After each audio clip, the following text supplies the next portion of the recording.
I was at a car meet and maybe put on a show with some two-step for 45 seconds or so, and car was happy, drove 45 minutes home afterwards. And I don't know of another E36 making 1150 wheel doing what I'm doing. Nobody drives at my car.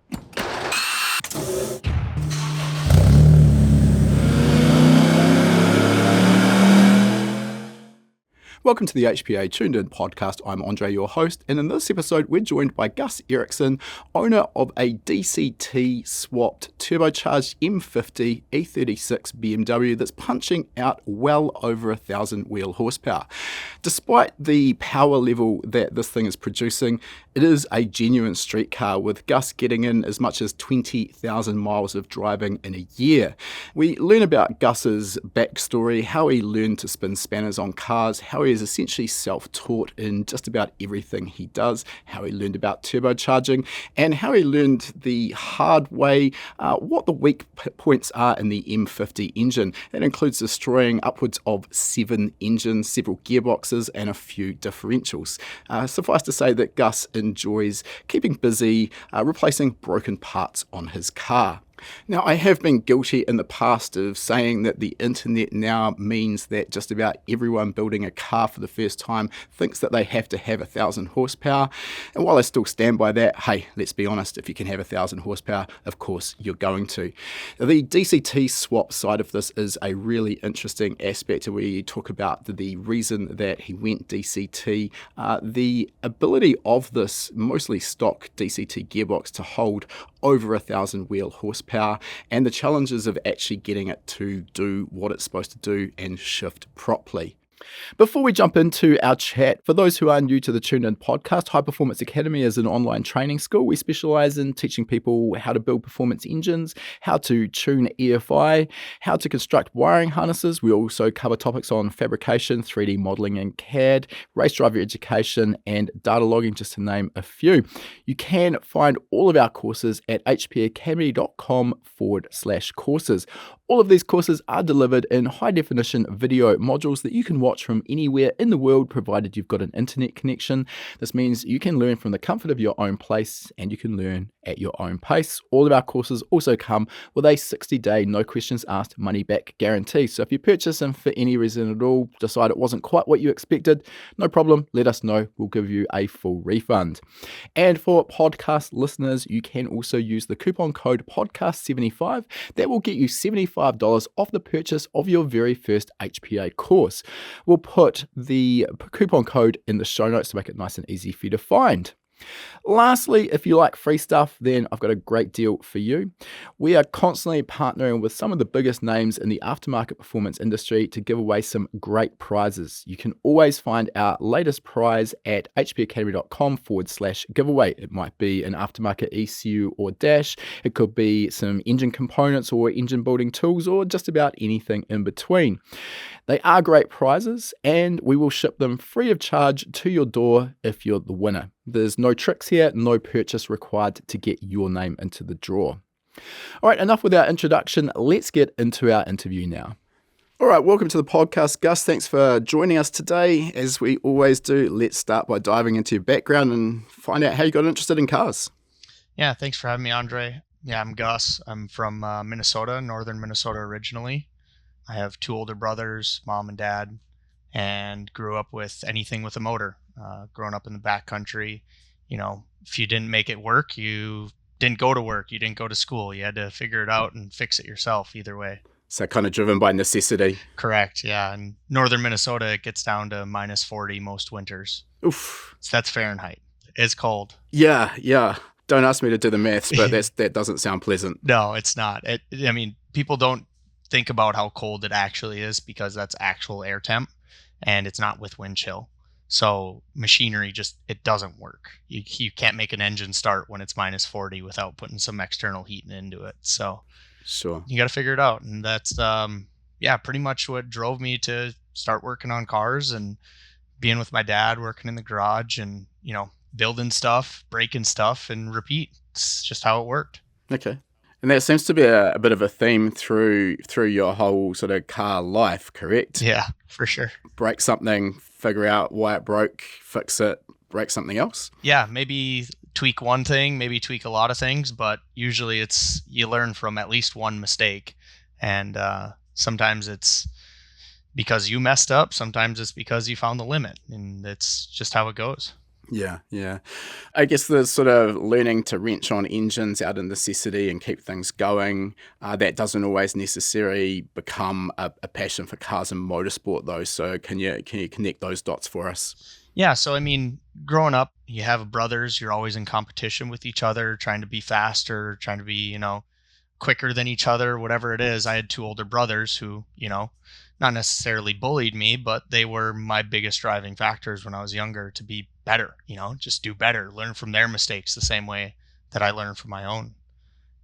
Just growing up with horsepower in general, that's how it comes. I mean, it's you want to go fast, you want to do cool things, you have snowmobiles, dirt bikes, four-wheelers, and then the next step is cars. I mean, it's just how it goes. Natural progression. Yeah. Yeah. All right. So you're well known for your BMW E36, which we're going to dive obviously right into through this episode. Has it always been BMWs for you? So from a really young age, my dad was traveling selling radio advertisement, and he could buy any car he wanted for it, obviously. And he did buy quite a few cars, and he would go through them, and he's putting on almost 100,000 miles in a year, traveling the whole, Wow. northern part of the, Minnesota, Iowa, Wisconsin, all that. And so he found that you're going to have to work on your cars, and being a wrench, you work on cars. And so that's how he grew up too, is, just working on stuff and figuring out what he needs to replace and not going to a shop, not letting somebody else work on your own stuff. So he found that BMWs would have to be worked on less frequently. And yes, the cost of parts is more typically than like a GM or a Ford or whatever it may be, but the parts failed less often. Yeah. Okay. And from a maintenance standpoint. So struts, brakes, control arms, basic repairs that you would have to do every 100,000 miles. If you had to do brakes every 75K instead of every 50K, that mileage interval of having to do that maintenance was more important to him than anything. And then obviously you're driving around in a BMW rather than a Chevy Caprice. So who wouldn't want that? Sure. Yeah, it's interesting because on this side of the world, at least probably for most of my car enthusiast life, we have access in New Zealand to just every JDM vehicle under the sun. So no restrictions on what we can get hold of. So very much a JDM driven enthusiast market. And at one point, my wife, now then girlfriend, bought an E46 3 Series, and I was just paranoid the whole time she owned that car for 18 months that something was going to go wrong and it was just going to instantly cost me like $40,000. Right. Seems like maybe that was a little bit misplaced, but you're correct on so much as that the parts generally are a little bit more expensive, and here in New Zealand, harder to get hold of than for JDM vehicles. Yeah, that's understandable for sure. I mean, there was definitely a lot of people who thought that these cars were difficult to work on, or, it was just you take it to a mechanic, it's going to be $2,000, $3,000, $4,000 every time, and it's just not the case. I mean, I work here in a shop currently, and I would say our average repair bill is less than $1,000. Yeah, sure. I think the other thing, I'm just thinking back to through my old shop, we ended up fitting a centrifugal supercharger kit to an E46 BMW M3, and that was genuinely my first experience working on a BMW. And it's not just BMW. I think it's the mentality of a Japanese manufacturer versus a European vehicle manufacturer. Just the way they go about assembling a car is very different. Not to say one is right and the other is wrong, but when you've grown up only spinning spanners on JDM vehicles, it kind of like you get into this car, what were they thinking here? Or how does this work? And you've really got to retrain yourself. And I imagine exactly the opposite could be said for those who come from the European background. I would actually say that if somebody can work on a BMW or a Mercedes or an Audi, it's a lot easier to transition into those other platforms. Yeah, okay. So, I mean, growing up, obviously, I was purely BMW, but we had everything under the sun. I had two older brothers. We had Chevy trucks. Growing up in northern Minnesota, you need a truck. So we had a Suburban. We had a 454 big block in our Suburban. Like, that's what we used to haul cars and trailers, horse trailers, get all 5 of us around. We took a family road trip to Washington, 1,600 miles one way. So you work on everything. But I see the cross compatibility from BMW into everything. Yeah, sure. Okay. Moving on. So the E36 platform itself, what is it about the E36 that's sort of drawn you in? So actually my first car was an E30. So I had an 89 325i, but my dad had owned it before me, and then my brother owned it before me, and then we sold it to someone else, and I bought it after all that. And I liked the E30. Obviously, I had it for a year and a half or so, and just something about the E36, watching the YouTube videos of people making 1,000 horsepower over them in Sweden, Norway, all those guys doing it. And it was just always a goal. So when I was 17, I believe, maybe, yeah, 17, I purchased my first E36. And we called it the Electric Mango because a high school shop team painted it their high school color, and it was bright orange. Perfect, I guess. Yeah, it was like a pink salmon orange at the time I got it because it had faded, but it was pretty much Electric Mango. Okay. And so that was my first E36, a sedan. I mean, that's kind of just where it all started. My dad had one before me, obviously, and I knew of them and I knew about them and I knew how to work on them. And then my brothers had them. So, I mean, we're a BMW family, true and true. We still all have BMWs, but it's just the E36 stuck with me for that reason, I guess. I don't know. I mean, I still think it's an iconic shape. It'll never kind of go out of fashion, I guess, is my opinion on it. I would have thought if you're wanting to get into fast BMWs, the M3 would be the tool of choice. Is this Right. just driven by financial restraints, or is there other reasons that the M3 wasn't on the cards? So I've owned 4 or 5 M3s now, and it wasn't necessarily a financial constraint. It was just what came about. Kind of the reason this car happened is because it was a cheap car, and I knew that what I was going to do to it was unholy in most M3 owners' eyes. So I was like, why do this to an M3 if I'm just going to change everything that's M3 anyways? Yeah, that makes sense. You're just paying more money for a base car to hack to pieces. Exactly. And here in the US, the only thing that we really got different, aside from an engine, is suspension and brakes and aero. We didn't get anything crazy. The engine is minorly different. It's the same block, same head, different camshaft, different bore, different stroke. So it's not that much different, especially when you're talking in terms of modifying anyways. Yeah, no, exactly.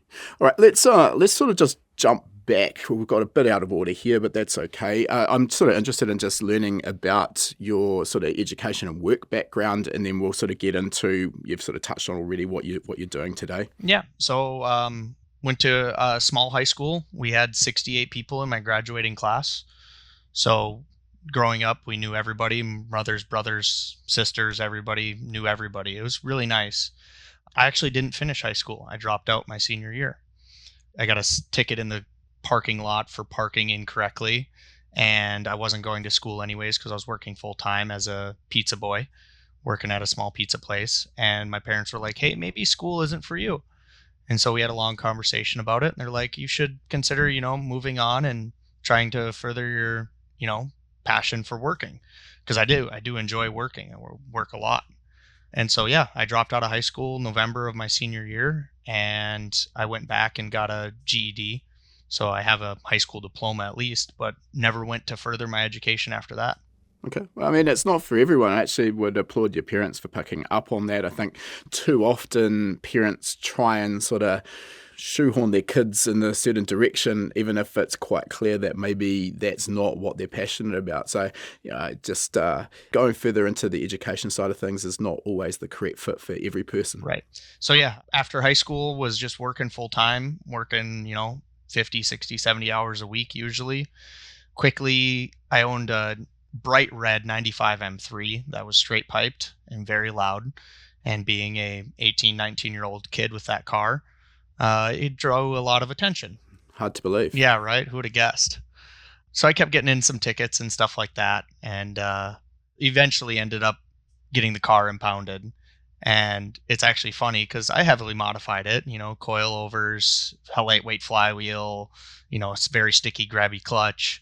And the car ran a 14.0 um, in the quarter mile when I had it. And my mother actually was forced to pick it up from impound, and I had to sit in the passenger seat while she drove my M3. That must have been an experience for both of you. She is awesome at driving cars. She didn't even stall it once. Wow. Okay. Yep. So being able to hop into that after I modified it and my mom being able to drive it was like not necessarily like a bad thing by any means, but little, hiding behind the sun visor for sure. Yeah. Yeah. Absolutely. So, but yeah, then quickly after that happened, I sold the car. I owned a Volkswagen for a very short period, just trying to get something to get me by. And then I thought it was a good idea to buy a M5. So 20-year-old me bought a 2000 M5 with a V8 six-speed, E39 is the chassis. One of the most iconic M5s ever made. Again, another dream car. And I found one for 8,000, picked it up, fixed it up, drove it, and it's by far one of the best cars I've ever owned. And I will own one again one day. I have heard good things about the E39 M5. I personally wanted an E60 M5 with V10 in it. Yep. Because V10 things really.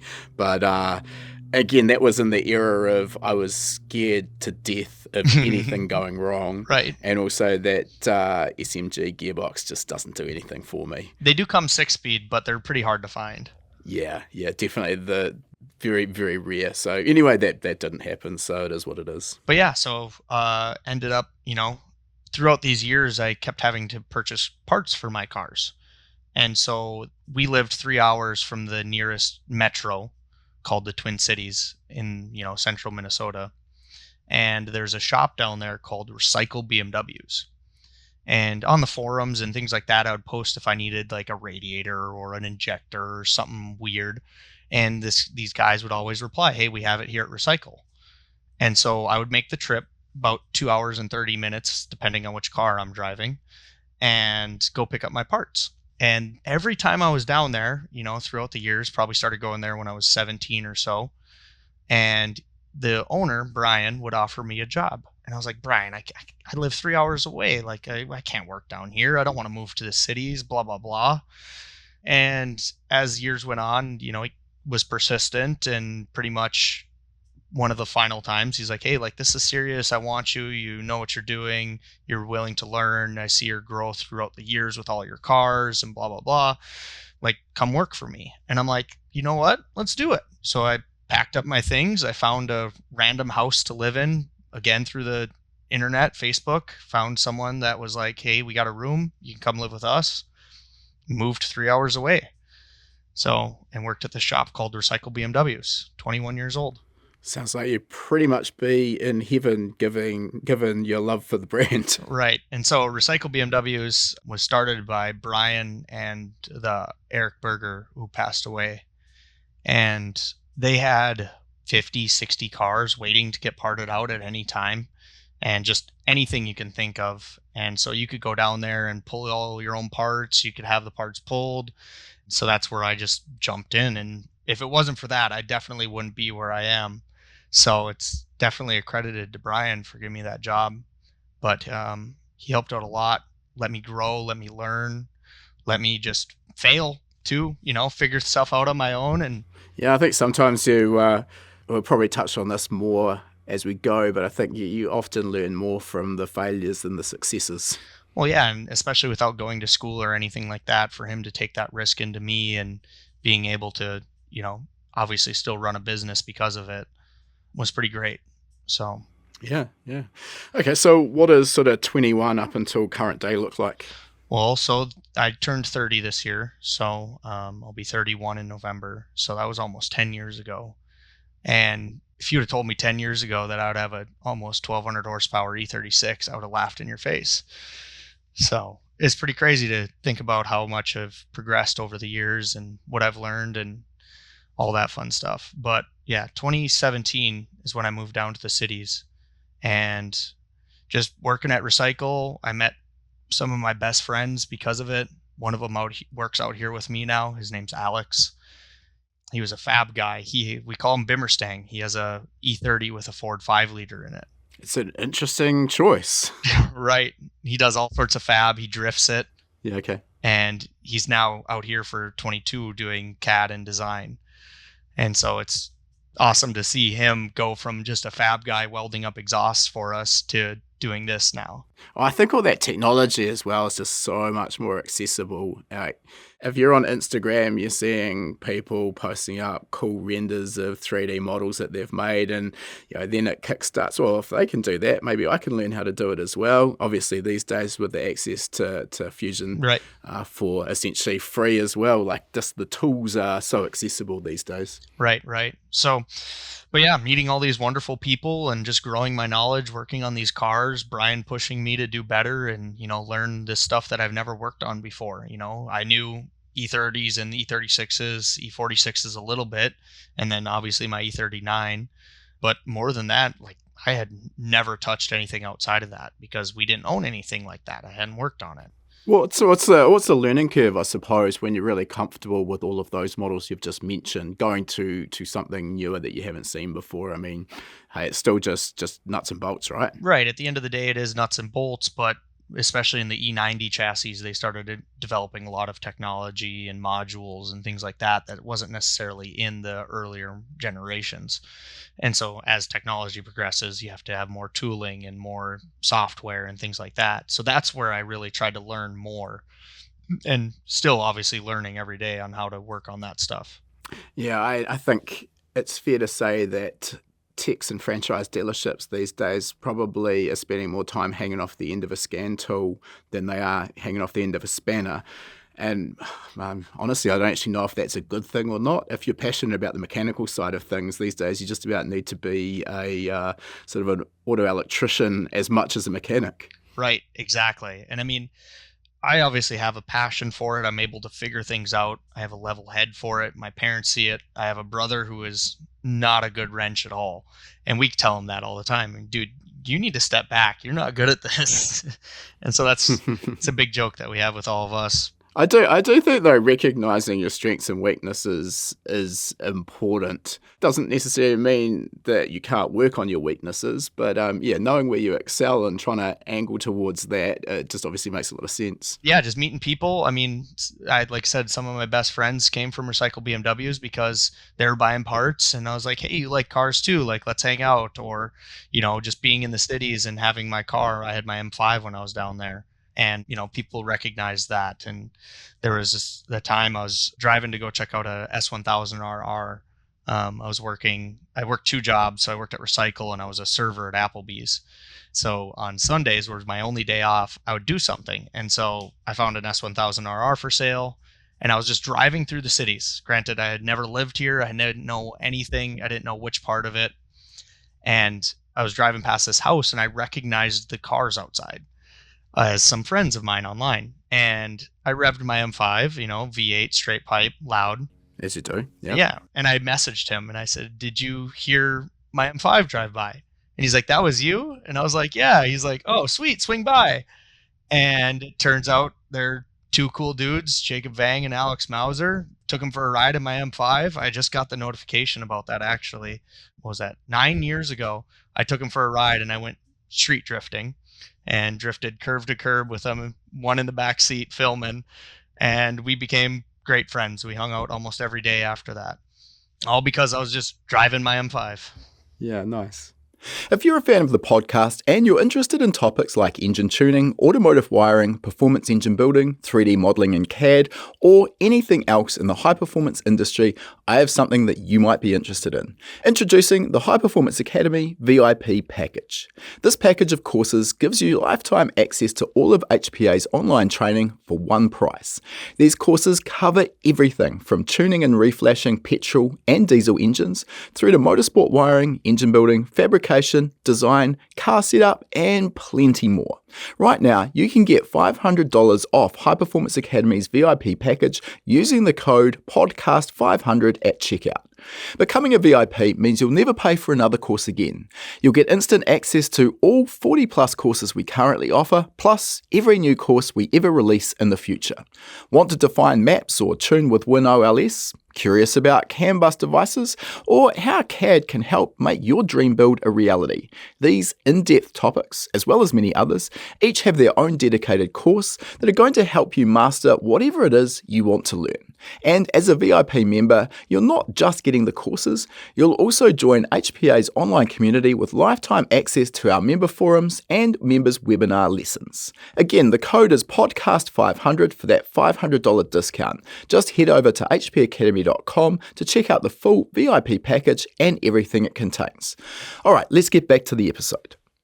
Bit of a sort of diversion here, but the S1000rr, that's a hell of a bike, right? Is it over 200 horsepower per litre with the current generation? Yeah, something like that. I think this current one, it was a 2015 or something. It was pretty new, and I wasn't interested in buying it, to be completely honest with you. And I told the guy that when I showed up. I told him I wanted to purchase one at some point, but at this time I wasn't going to. So I was like, hey, can I come drive it? And he's like, yeah, sure, come take it for a lap. And showing up in a E39 M5, I think helped, convince him that I was like, yeah, okay, fine. And those bikes, I mean, I rode my brother's CBR 1000, and I had crashed a leader bike up in the northern Minnesota. So I knew like a little bit about them. And that thing was mental, absolutely insane. I've stayed away from street bikes, or actually motorbikes in general, my whole life, which is interesting considering the rest of my family when I was growing up were all absolutely mad keen on street bikes. But I don't know, just the risk versus reward for me, I kind of like having a roof over my head and maybe some doors around. I feel like you come unstuck on a sport bike. First of all, you're going insane speeds because they're just so crazy powerful, and just a lack of protection, and also the fear of other people being idiots on the road and not seeing you. It's genuinely scary. Yeah, like obviously I'm capable and been riding bikes and all that my whole life, but I don't think I would ride one in today's day and age, given the amount of people on the roads not paying attention, cell phones, distracted, all that stuff. Yeah. Like you're able to avoid them, I get that to a certain degree, but you still only have 2 brakes and 2 tires with a contact patch of maybe 1.5 inches, 2 inches. Yeah. Yeah, it's not good geometry for me. I don't like that. No, I couldn't agree more.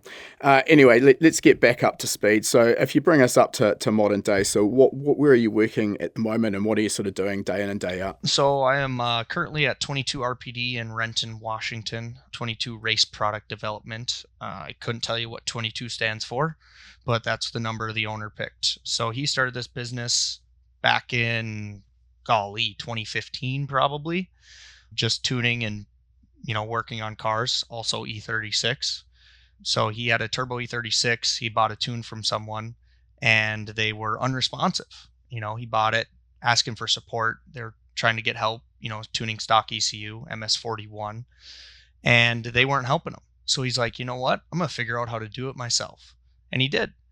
And then ever since then, he actually tuned a car when I worked at Recycle BMWs. Okay. Then I started boosting E36s, and he caught on to that and followed and watched. And then I was out here and I was visiting family and friends. I drove my 2020 X5 with my mom and dad and was out here visiting. And another Instagram friend, Joey Princeton, who is a salmon guide and growing up fishing, I was like, hey, I want to go fishing with you. And he's like, I have these dates open while you're here. And I was like, let's make it happen. And somehow, stroke of faith, we got it together, and I drove 3.5 hours up to him, went fishing all day, and him and I became really good friends because of it. Right. So paid him to take me fishing, and he has a turbo E36 as well. Bonding over the turbo E36s. Yep. There's a common trait going on here. So Zach, the owner of 22, has a silver turbo E36, and he wanted me to work for him. And I was like, I work in the Twin Cities. I work at a JDM shop called JWP Auto. I have a great job. I'm the shop manager. I have 5 techs, 10 bays. We have a dyno, an alignment rack. Like, it's perfect. I love it. I love my job. Well, the shop kind of came into some hard times and they had to lay me off. And so January of 25, I reached out to Zach and said, hey, is that offer still available? Like, can we make something happen? And he's like, yeah, we could probably make something happen. So May of 25, I moved out here. So I've been out here for a year now. Yeah. So what's a day in the life of Gus look like? So shop is It's a smaller shop. We have 4 hoists. We have a Dynocom chassis dyno, 4-wheel. We do only BMWs, maybe some Mercedes and Supras, depending on the ECUs, things like that. But we specialize in tuning, but we work on everything. We do full builds. So daily life, I answer phones, write invoices. I have a tech, 2 techs that work with us, and I help, get them going throughout the day, order parts, and then I do all sorts of weird, crazy stuff because of the experience that I have. I can help them solve problems and just keep them moving throughout the day, ordering parts and talking to people. So kind of shop manager and jack of all trades, that kind Correct. of pretty much sum it up? Yeah, service advisor and just overall wrench, shop manager, kind of looking at everything and overseeing everything. So Yep. All right, let's dive into this E36 turbocharged weapon of yours. At what point did you sort of decide to yourself you're going to build a 1,000 horsepower street car? So circling back to my 2 best friends at the time, Jacob and Alex. Alex had this mint 325i with 60,000 miles on it, and obviously he's like me, and he saw all these turbo E36s growing up, and he's like, hey, I want one of those too. So a part out became available, and it was a built S52 6262 precision turbo, old Tech 3R standalone ECU, and just everything to turbo E36 with an engine, clutch, everything. So Alex buys it. Alex is a little bit younger than me. He was working at a dealership at the time, but he had squirreled his money away and had saved up enough that he could buy it. So he buys it, and we're like, where are we going to do this big project at? Well, I was living in a house with 3 other guys. We had a small 2-stall garage, and we're like, let's just do it there. So we pull it into the garage and tear it all apart, make a huge mess, of course. I hadn't even turboed an engine before. I didn't even know what a turbo was until I started working at Recycle BMWs, to be honest. And obviously learned about them quickly and bolt this thing together, make it not leak. Didn't even know what tune was on it or anything. Just started driving it. No AFR gauge, no boost gauge, no nothing. And we go out, and it's me, Jacob, Alex, and our other buddy, Chris. All 4 of us in a sedan E36. And the first time we hit boost, just explosion. Everybody was just pumped, excited. I probably was only 400 horsepower at the time, but it felt so great. So we continued to drive it. Well, the better part of that was Alex didn't even have his license at the time. He had gotten it suspended. So Jacob was driving Alex's car that I put together. And it was breaking up. It was doing all sorts of stuff. And I put a wideband in it. And we drove it around trying to figure out what was going on. I put a fuel pump in it. I did all sorts of stuff just to try to make it work. And we're like, oh, let's take it out. And there's a decent street racing scene, so we're going to go out to meet up and see what we could get ourselves into. Alex wasn't even there. He was in a different state, and we call him and we're like, hey, can we take your car? Like, we want to get it some miles on it and see if I fix the problems. And he's like, yeah, sure, go ahead. It's very trusting. Right. Well, we're all best friends at the time. I mean, I'd probably done thousands, if not tens of thousands of free work for him over the years. Yeah, sure. And so we take it out, we make it, 5 miles from the house and go to do a small pull and just grenade the motor. Blew the wrist pin right out of it. So pull over, tow it back to the house, figure out what's going on. Alex comes back from his trip. We already have the cylinder head off of it at the time. And I was like, dude, it grenaded. I don't know what happened. And he was about ready to throw in the towel. And I was like, dude, you can't. Like, this is all of our dreams. You can't do this. So I convinced him to rebuild. In that time frame, he bought a house, got the car over to his house. He had a even smaller 1-stall garage and started rebuilding, had a local engine builder build the engine. And that's when Sean came into the picture. We're talking tuned by Sean. Tuned by Sean, yep. I had met Sean from an up north friend, whose name is Andre as well, who had some DSMs and a rotary. I also have DSMs and a rotary. Oh, that's crazy. That's a hell of a coincidence. Yeah, so he's DCT swapped a rotary. Okay. Yeah, it's actually something I really would like to do on our FDR X7, but at the moment, just making the thing go is probably the first hurdle. The gearbox reliability is definitely not going to be an issue while it still doesn't go. We'll get there though. We'll get there. Yeah, nothing breaks on jack stands. No, no. So I met Sean through Andre, and I met Andre through my other buddy Jesse, who lives up in northern Minnesota as well. And just Sean was this quirky guy working for Turbo Source, I believe, with Elliot, and working with Adaptronic ECUs. And again, I had no idea what tuning was. I know a little bit. I knew enough to get me by, probably, but Sean was like, "Hey, I'll make a whole harness. I will put it on an Adaptronic. I will do all this stuff. I want to make it work."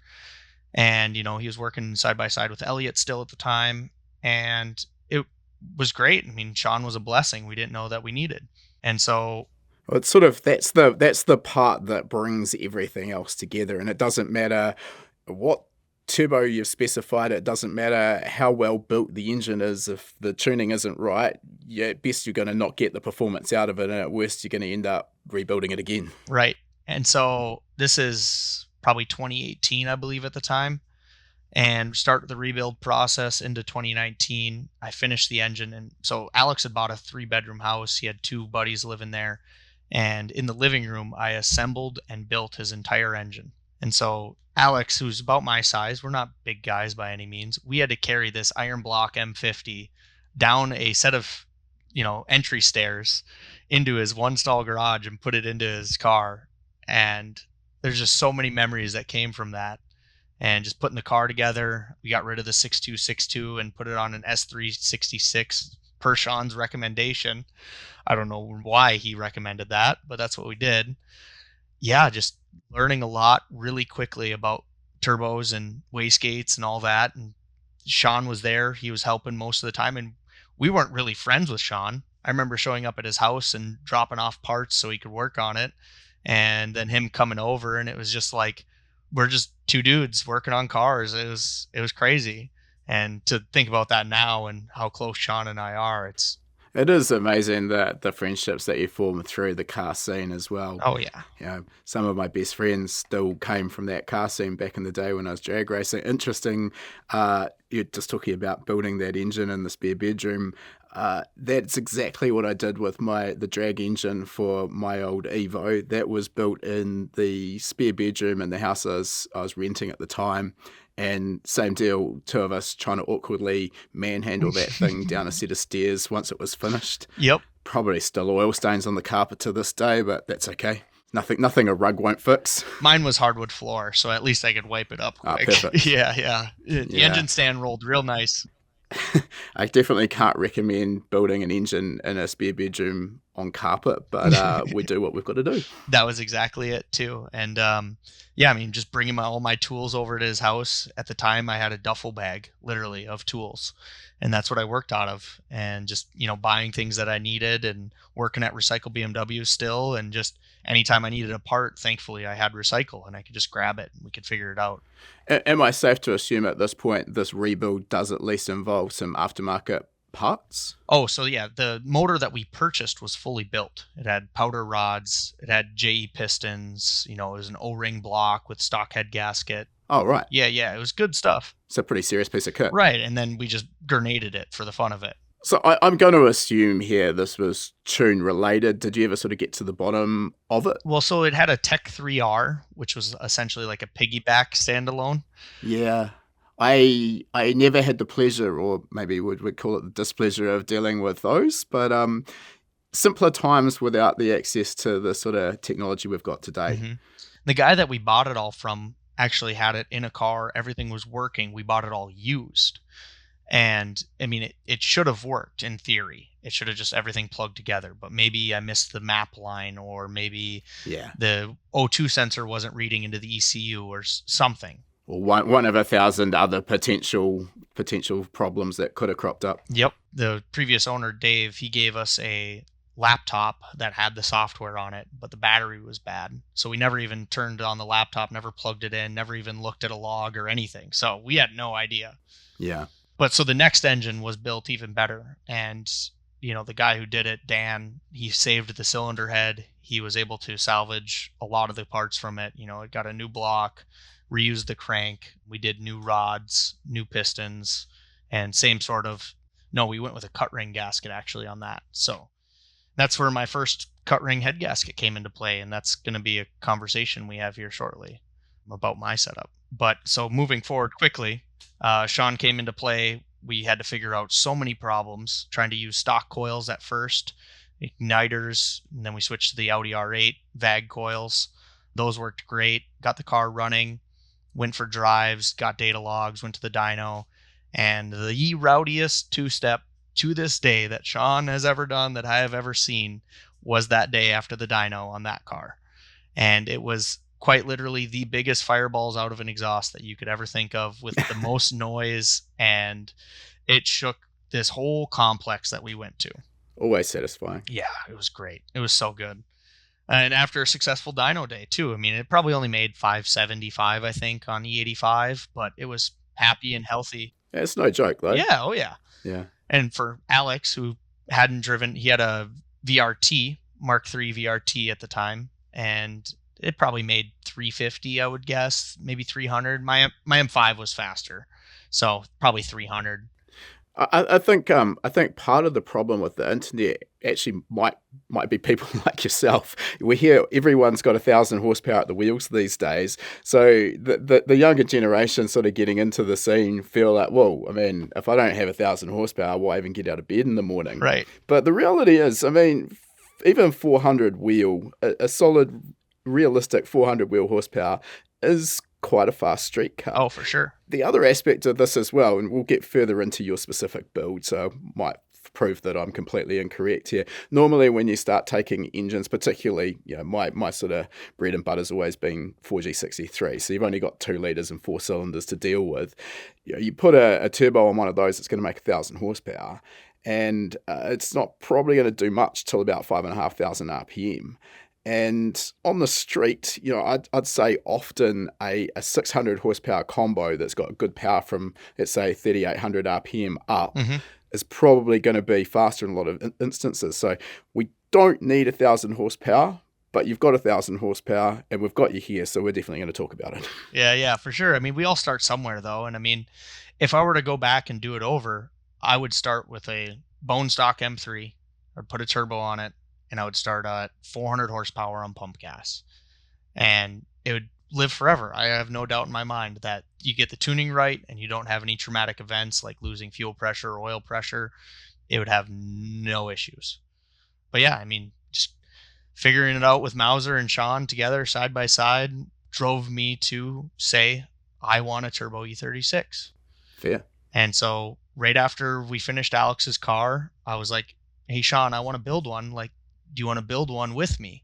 And he's like, yeah, let's figure it out. Let's do this. And I hadn't even known Sean for a year at that time. And so I buy a 94 325i that was already turboed, was running rough. It was 14 hours away one way. And I rent a U-Haul trailer and I drive out there and buy it for $2,000. There's been quite a common theme so far in this episode of driving huge distances. I was thinking before when you're talking about a 1,700 mile one-way trip, you know, you drive 1,700 miles in any direction in New Zealand and you're going to probably fall into the ocean at some point. Yeah. The scale of the US versus New Zealand is just incomparable. When we're, you know, in Minnesota, we're definitely very central, and I wouldn't say that there's not a lot of cars in Minnesota, but there's not a lot of, you know, different stuff, modified stuff. There's a great car scene now, but there definitely wasn't back then. So it's definitely grown substantially since, you know, 2019 or so. Just coming back to this 325 that you buy, always a mixed bag, I think, buying someone else's project car, particularly if it's running rough, versus just starting fresh. I mean, on one hand, you can nab a bargain because obviously we buy all these expensive aftermarket parts, and you know, when you go to sell the car at the end of it, you're getting them for cents on the dollar. So you can get a bargain, but more often than not, my experience is it's hiding some ugly truths. So the car looked nice, I will say that, but it had like mismatched interior. It had really nice wheels. It had coilovers, and the biggest selling point for me at the time was the ZF transmission. And so the ZF transmissions, I knew them to be worth a minimum of $800 at that time, like if you were to sell them retail. So I was like, okay, I know I won't get burned on this. I'll spend my time driving. I grabbed Jacob. Him and I ripped out there. We got there at 7 a.m., left after work one day, and just bought this thing. I tried to drive it around the block. It would hardly run. And I was like, I can probably figure this out. It's on a chip tune. So it's a stock ECU from 92 to 95, OBD1 chip tune. And I was like, I don't know anything about them. Mine and Sean's plan is we're going to tear this whole thing apart anyways. Let's just see what we can do with it. And so I actually fixed it. The throttle linkage wasn't opening all the way. So the TPS wasn't reading properly. Okay, that'll do it. Yeah. Figured that out, drove it for a little while on the chip tune and tried to blow it up. It wouldn't blow up. And I was like, well, I guess we got to throw a standalone in it, Sean. So him and I threw a Adaptronic in it and we put it on immediately. The first injectors we put in it were Bosch 2000s. Okay. Because we had a goal in mind. And the goal is always to make 1,000 horsepower from that day because we bought the injectors to do it. It's definitely the first part of the puzzle you should be buying. But Right, 100% for sure. But he's like, if you have to buy these once, we might as well buy the big ones. And I was like, you know what? You're not wrong. So we purchased that. We do all the stuff. We make it work. And it's on a CX Racing Chinese turbo kit with a GT35R. And so we start turning it up, get to do my first burnout in it. And on the way to the dyno, to dyno it in December, I blew a charge pipe and it sucked in a bunch of wires and hoses and took out the turbo. oh, So we immediately go on turn 14 and order everything to build a turbo kit. Whole manifold. We buy a 9274 EFR, decent sized turbo, 72 mil. Yep. And, twin 40 mil Turbo Smart wastegates, Vibrant 875 intercooler, with obviously still only one goal in mind, to make 1,000 horsepower. And we basically drop off a bucket of parts to our buddy Alex Bimmerstang, who does fab work. And we say, can you build us a manifold that we can replicate? Because at the time, nobody was making like really nice high-end manifolds for high horsepower for these platforms. It was all RSI is a very popular one, CX Racing, and they all just have their own flaws. They don't flow very nice. So we're like, hey, let's build this really nice manifold. I'm definitely not deep in the BMW world, but because of the slant the engine's mounted at, you'd be quite compromised on room. Like, it wouldn't actually be an easy task to fit a decent sized turbo, would it? Right. So that's what we struggled with, and we wanted to run AC still. And I had two 40 mil wastegates to run. And so we ended up using an oval down pipe. We put the wastegates in. It was all designed to fit with AC for my manifold. And it would. It's a beautiful piece, but I've never cared to run AC in a car that I don't drive daily. I can put up with the heat when I'm driving, a decent car. Yeah, you've got wind down windows still. Oh, yeah, correct. So this whole process takes 2 months or so to build the whole manifold and, connect it to my exhaust. We go to the dyno, and the first dyno session, we make 675 horsepower. And we're like, wow, these things make good power. It was a decompressioned M50. So they put in a copper spacer between the head and the block. So what did that bring the comp down to? Do you remember? It's normally 10-1 on the factory. It's probably 9-1 roughly. And we're running E85, so it's totally fine. But that EFR turbo was insane. That is by far my favorite street turbo. Yeah, I've had a few EFR turbos. Our FDRX7's got an 8474 on it, and the spool on them is just so good. Yeah, great turbos. It's so good. So obviously the 9274, I believe it had the 105 divided hot side. So a decent sized turbo for a 2.5 liter decompressioned engine. Yeah, absolutely. And I mean, we're hitting full boost by 4,500 RPM at the most, depending on, the application. Taking back what I said about late spooling turbochargers just before. Right. I knew I was stitching myself up there. And so is that because of my manifold? Is that because of my exhaust setup? maybe we didn't really know at the time. And so we started just hitting it with 25 pounds of boost right away. And we quickly found the limit of the stock M50 rods. And that's about 650 foot-pounds of torque. Okay, noted. I just want to actually come back to one point. You're just talking about that decompression plate and sort of bring it down to 9-1. I would personally think that 10-1, the stock compression, would be more than compatible with the 85 fuel. Or is this because you were running flex and you actually wanted it to be workable on pump as well? That's what was still in the car when I had purchased it. So the decomp plate was still in there from the original guy who was planning to run pump gas. Gotcha. Yep. So you wouldn't have actually gone and put that in if it was you starting from scratch? Correct. When we found the limit of the connecting rods, I had a spare engine over at Alex's house that he could use for fab. So he could design the manifold and the downpipe and everything and make sure everything fit. So it blew up at probably 10 p.m. at night or so. I called Alex, who was in bed. I drove over to his house. I picked up the motor, and I went back, and Sean and I swapped the motor that evening.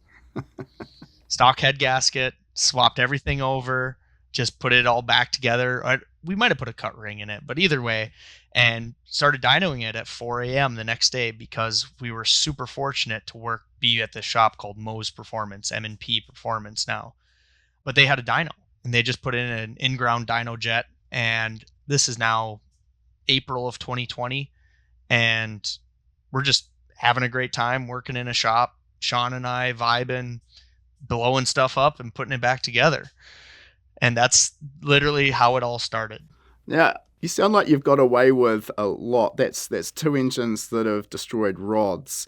The last one, you said that the head lived. Normally when this happens, you don't have much left that's worth reusing. And the great part about it is often that includes taking the turbine wheel out of the turbocharger with bits of metal that go out the exhaust. So you've been pretty fortunate by the sounds of things. In 2020, I blew up 7 engines. That's bottom ends only. That's not including head gaskets that I replaced. That's not including transmissions or clutches or flywheels. That is complete destructions of bottom ends that would no longer run. So I'm just trying to think, as I didn't exactly keep a diary of every engine failure I've seen, but I guess now between HPA and my old shop, I've probably been in this industry for 25 years. And I don't know if I've blown up 7 engines in total. So yep. I don't know if that's a bragging rights or not. I'm not too sure. Well, again, we were trying to figure things out and learning, and that's where the whole M50 comes into play. I was buying these engines for quite literally less than $500, and all I needed was the bottom ends because most of the time the heads were fine. So we were able to just take it apart. I would reuse head gaskets. I would reuse my head studs. I would put it back together and it would work. And I would go out and I would absolutely drive these cars. I would drive the heck out of it. I would do rolling burnouts in second gear down alleys and streets, and I would go out racing and beat up on all sorts of cars that I shouldn't be beating, but because of how responsive the turbo was, not decompressioned, E85, we have a bunch of fuel in it. We can dump these injectors and just let it just go. And it did. It worked really good for a long time. Yeah. I can't remember the exact number you said. Was it 650 pound-foot of torque? That's about the limit, or was it a bit more than that? Nope, 650 is about the limit before 5,000 RPM. If you get the RPMs up and you get that rotating mass, the torque's going to fall anyways. Sure. So there's tricks we can play around with this. And I mean, I know the tuning is more Sean's area, but just so we can talk about it, I'm sure you know more than enough to be dangerous at this point anyway. You know, the key there is once you know where that limit is, well, maybe we want to give ourselves a bit of breathing room. Maybe you limit the torque to 620, 630 pound-foot. But then once you're past peak torque, you can start leaning into it, wind the boost into it, and torque times RPM is horsepower. So is that the sort of approach you were taking? So once we really figured out what kept breaking the car, and it wasn't so much the torque, it was just shifting. So with a manual transmission, you're losing about 1,500 to 2,000 RPM, depending on your rear gear ratio. And it would fall back into peak torque and bend cylinder 6 rod more often than not. I don't know what it was about cylinder 6. It's just right near the clutch maybe, but we never quite figured that out. So that was really what pushed us to bring the boost in later and keep the boost above a certain RPM. So we actually had only 7-pound wastegate springs in it. And Sean and I actually did a cheap budget 4-port with 2 3-port Mac valves. Yep. And we controlled the air not only going to the bottom, but the tops of the wastegates. And we could get 45, 50, 60 pounds of boost probably if we wanted it out of that setup on a 7-pound wastegate spring. So I think, yeah, a lot of people kind of who haven't had much to do with the turbocharging world don't realize that you put a 7 psi spring in a wastegate, you're not going to get to probably 25 psi, never mind 45 or 50 with a conventional 3-port solenoid. For my drag racing, I just went down the path of CO2 boost control like a lot of people do. So I never really messed around with the 4-port solenoids, which kind of extends that boost range from, like you say, 7 psi out to 45 psi. The problem I found with my limited experience with those 4-port solenoids is, yes, you get the range, but the resolution you tend to lose, meaning that for every 1% more duty cycle you put in, you're getting quite a large jump. So I always found it was quite tricky to get good boost control with a 4-port compared to a 3-port. Obviously, everything's a compromise, though. So we're still on the Adaptronic at that time, and so we had 2 separate tables, and they were TPS and RPM based. Okay. And so we were able to, each port, each Mac valve had its own RPM and TPS. And so I was able to really fine tune and dial that in. And I mean, I could change 5% on each one and change up to 10 PSI. Yeah, I suppose actually that might actually give you better results than a single 4-port solenoid, just thinking about it. Yeah, correct. And I mean, then we have more control over how it works. Yeah. So it worked great. It was awesome. And I mean, we actually had a high-low boost button. It was the AC button, and it was just a function. So then we had another table that drove the wastegate duty up on a single button press without any. I had 0 aftermarket gauges in the car. I never had a wideband. I never had a boost gauge, nothing. I couldn't see anything. And I just relied on the ECU to work, and it did. That's fortunate. Yeah. Maybe it was a downfall. Maybe that's part of the 7 engines, but I still believe that I didn't want to look down at a gauge while I'm driving. I kind of went through the full circle of that at one point. Having 12 different gauges on your dash was the cool thing to have, and then you quickly realize, particularly with drag racer, the only thing I want to watch is the shift light. I don't have time to scan 3 gauges even when I'm doing 180 mile an hour on the drag strip. Right. And yeah, so minimalist, and then obviously these days access to good dashes, aftermarket dashes, where you can just bring up a driver warning for anything rather than having all of the gauges, because you just can't monitor all this stuff. Even oil pressure, when you go around a racetrack, no one's monitoring the oil pressure on the apex of the corner. You're looking at the exit point. Yeah, correct. And I mean, now I have an IC7, and I don't even look at gauges. I look for shift light, and I'll look at oil pressure while I'm cruising just because I'm bored. And I want to make sure that it's good, or my oil temps after I do a pull or something like that. But that's just because I have it, not because I need it. No, exactly. Yeah, I think it's eyes on the road or the shift light module until a driver warning comes up. But then you straight away look at the dash and figure out what that warning was and how important it is, or whether you really do need to back off because the run's feeling good otherwise. Yeah, well, ideally your ECU will cut you before you look at a driver warning. That's my idea, at least. Yeah, I also found the hard way that you can't always trust drivers, even if it's their own wallet that's on the line. There was the Heat Treatments GTR drag car that I used to tune that at the time was the fastest outright 4-wheel drive in the world. And Reese was driving that at a demonstration run. Saw a puff of smoke and near maybe the 1,000-foot mark, and I knew the mile an hour was down a little bit. I'm like, oh, that can't be good. And sure enough, chucked a rod through the side of the block, and I was looking through the data log, and the oil pressure dropped to essentially 0 at the 1,000-foot mark because the con rod just cut straight through it. And I noticed he still stayed in the throttle, and I said to him, because I was quite worried here that the warning that I'd set up on the dash didn't function. He's like, oh no, I saw the warning, but I was still beating the other car, so I stayed in it. So okay, I've been there. It's okay. Yeah, ECU protections are the way, I think. Yeah, take it out of the hands of the driver. Correct. And I mean, obviously there's a limit to it, because if you hit a warning, mid-drift or something like that, I understand that. Yeah, that can be dangerous. But for the most part, you want to be able to have the ECU shut off before you, because there's been so many times you could lift and the ECU has already reacted before you even know it. Yeah, yeah. I think I've told this story on the podcast before, but the very last pass I ever did in my Evo drag car, and we'd had a bit of a problem with the boost controller that we were using. So we reverted back to using the Motec to control boost like it had originally been. But there was a change in the software between then and the time I'd run it previously, which meant there was now a new parameter. And if that was a 0 or a 1, defined whether 100% in the wastegate duty table was all of the boost or none of the boost. So I set it up with nice conservative numbers. Let's just start out with 35%. We'll do a sighting pass and see where it's at. 10 or 20% maybe. Turns out that was actually asking for essentially almost all of the boost. So thing came off the line, feeling great. Pulled second gear and a whole bunch of warnings came on. I'm like, nah, it's still good. Stayed in it for another half a second, and then there was coolant all up the windscreen, and that was all she wrote. Game over. Yeah, it's only 20% duty, you know?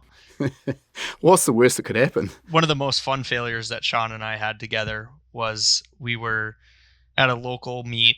Him and I went to go get food, and I told him, I said, we should set up the AC button for rolling anti-lag.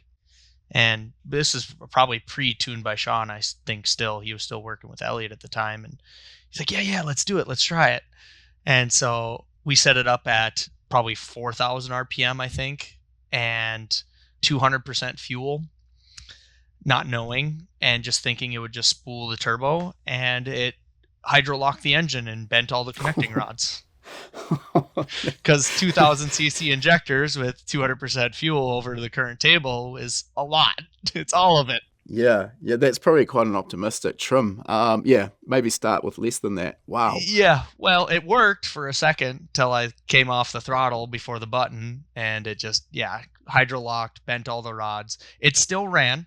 I still drove it 5 miles back to the shop. Damn. Impressive. Honestly, that's been the nature of this whole car throughout the years. Is it's had some pretty spectacular failures. You know, I've had to be towed, not often, but pretty often enough. But if it's broken, it's not broken for long. If it is broken, I still drive it if I can. Yeah, apparently. Yeah. Yeah. So even to this day, I mean, I think about all the stuff that I did and how many failures I had and how catastrophic it could have been. That same year, 2020, I drove the 3 hours up to my parents' house, and I picked up one of my brother's friends from the airport and was driving up. And when the ZFs fail, they sound like a zipper. They just strip all the gears off. Zip, just straight off. Right. And I was hot out, 90-ish degrees, summer in Minnesota. And driving up in traffic, I go to pass some cars, and I just click third, roll into the boost, about 6,000 RPM, zip. And I knew the noise. Gone. And I was like, the teeth have left the chat. Stab it into fifth gear as hard as I could and just kept driving. Gearbox sounded like marbles. It was about to grenade, but I kept driving 65 miles an hour till I got to the first light. And then I had to stop, and then I couldn't go back. It would locked me in fifth gear. It wouldn't come out of fifth gear or anything. And I got picked up by Sean, and he was heading up north as well because he was also from northern Minnesota area. It was a weekend. It was 4th of July weekend or something. And before my car even made it to where I was going, I had a shop lined up. I had a transmission delivered, and the car was delivered. And in 40 minutes, I had the transmission swapped out, and I was driving it again. You're very efficient. I'll give you that much. Very. And so then, again, this is still just a stock M50. It's got a cut ring head gasket, ARP studs, maybe S52 cams, and probably about 25-ish pounds of boost on E85. And I drove it 3.5 hours. Drove it all the way up there, and then it broke about an hour away, and swapped the transmission, and then proceeded to drive it everywhere up there. I drove it for the whole weekend, took my grandmother for a rip. She was 75 years old at the time. Mother, dad, brothers, cousins, everybody. Took everybody for rides, And of course, I was hard on it, hitting the anti-lag that I had then set up at the time on the AC button and, doing hard pulls. And I noticed, man, it's smoking a little bit more in boost than normal. Come to an idle and lots of crankcase pressure. And I'm like, can't be good. I know what that is. Yep. And I have a 3-hour drive home. So I remove the oil cap. I zip tie a towel over it And I drive it 3 hours to the cities, make it down there, decide, well, it's already blown up. I might as well take it out. And went out and raced a 600 horsepower Evo and beat it. And then that night I pulled it apart and found every single one of my ringlands was broken. Wow. Wow. Yep. Yeah, that is quite impressive. If that was me, the thing would have grenaded in an instant. Absolutely, no doubt. So at this point, you've obviously broken a fair few engines. It seems like you know the mode of failure. At what point do you sort of try fixing the problem instead of just throwing another block at it and hoping it'll be different this time around? So we there's an event called Power Cruise in Minnesota. You guys have a very similar one, but they come to Brainerd, Minnesota, of all places in the United States. And Sean was like, you have to take your car here. And I'd been to it without a car. And so that was the whole reason we were building it. And so we actually had just blown up an engine, but I had bought a set of connecting rods from Eagle. And so fresh set of rings, fresh set of bearings, Eagle rods, we put it together. We make 800 and something, I think it was low 800s, 820-ish horsepower.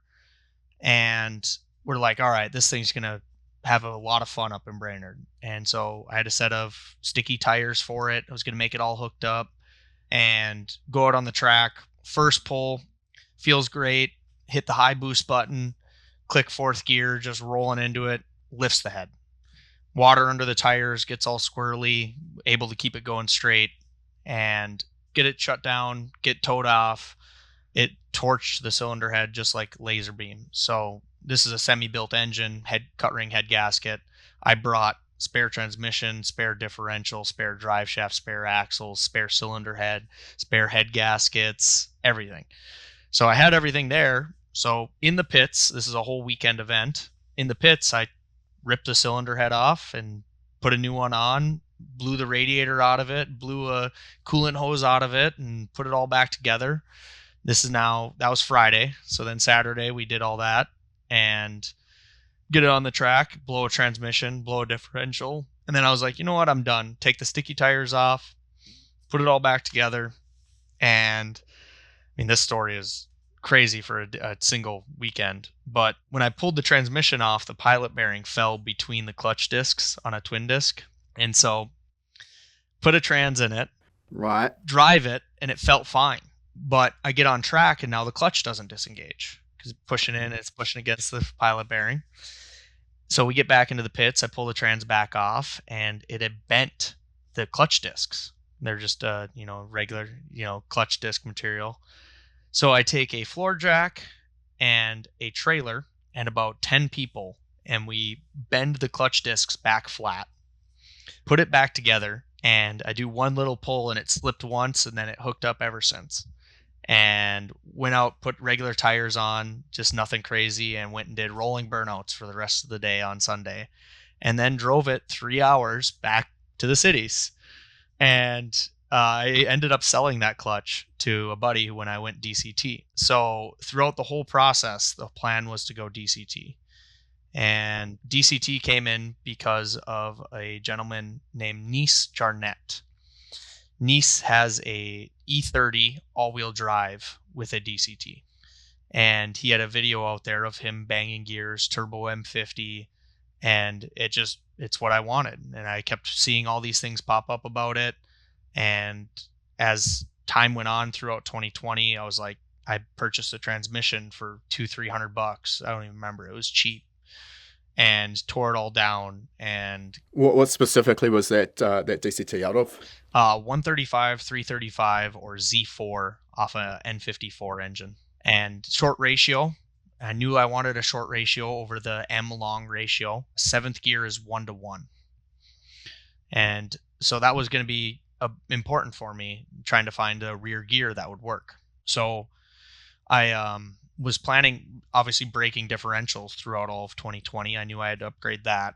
So BMW made a large case called a 210 millimeter, and they came in E32s.